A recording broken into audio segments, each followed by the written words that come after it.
people, welcome to Incredible World. Let's learn and see about what's currently happening all over the world. Major earthquake hits Haiti. A massive 7.2 magnitude earthquake struck Haiti on Saturday morning.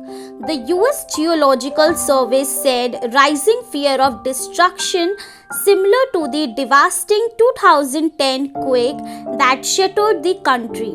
At least 724 people have died and more than 2,800 were injured, according to Jerry Chandler, Haiti Director's Journal of Civil Protection.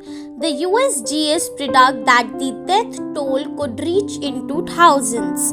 It was stronger than the 7.0 magnitude earthquake that devastated the poverty-stricken Caribbean country in 2010 that affects 3 million people and left 1.5 million homeless.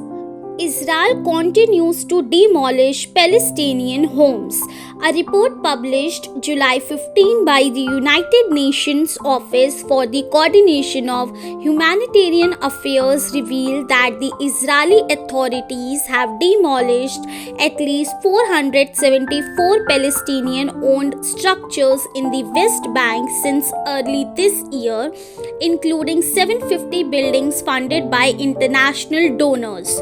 The house was demolished by Israeli bulldozers, which were backed by Israeli forces.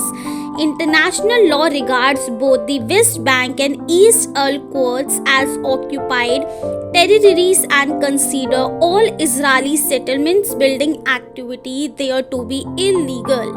The report also found that the majority of parents, 76%, and caregivers feel powerless, unable to protect their children after losing their homes. Syria is still suffering. The people of Syria remain struggling in a devastating civil war, leaving more than 500,000 people dead, with shortage of water, food, electricity, and freedom. Almost 7 million people have fled Syria in fear of their lives, making them the largest group of refugees in the world. The government has regained control of Syria's biggest cities, but large parts of the country are still held by rebels, jihadis, and Kurdish-led SDF. Syrians are leaving their homes when life becomes unbearable. Some of the top reasons they cite include violence. Since the Syrian civil war began, over 606,000 people have been killed, including more than 25,000 children, reports the Syrian Observatory for Human Rights. Wildfires spread in Algeria, Turkey, and Greece. Wildfires tearing through forested area of northern Algeria have killed at least 65 people, state television reported on Wednesday, as some of the most destructive blasts in the country's history continue to rage.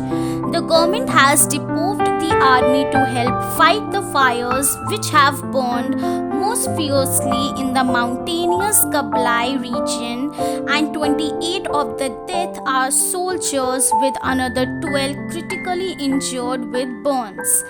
Greece, Turkey, and Algeria have seen the most wildfires and floods in the past weeks. Forests, homes, and businesses were destroyed, while firefighters and volunteers try to help contain it, moving the population to a safe place. Politicians and specialists blame climate change as dangerously high temperatures were recorded in the Mediterranean. Taliban captures major cities in Afghanistan. Over the past weeks, the Taliban has taken control of at least 11 of Afghanistan's 34 provincial capitals. Additional 3 major cities, Lashkargah, the capital of Hemant province, Herat, a culture hub in the west, as well as Kandahar, the country's second largest city, have completely fallen under the dystopian regime of Taliban. Nearly 400,000 were forced from their homes since the beginning of the year, joining 2.9 million Afghans already internally displaced across the country at the end of 2020. 80% of internally displaced are women and children. The head of the UN Food Agency in Afghanistan has said that the humanitarian crisis is unfolding with 14 million people facing severe hunger following the Taliban takeover of the country. Also, important note, the purpose of this video is to solely bring the awareness of humanitarian crises internationally. We all should take stand for human rights and help the needy ones. I hope you find this video informative. If you do, please subscribe. See you next time. Ta-da!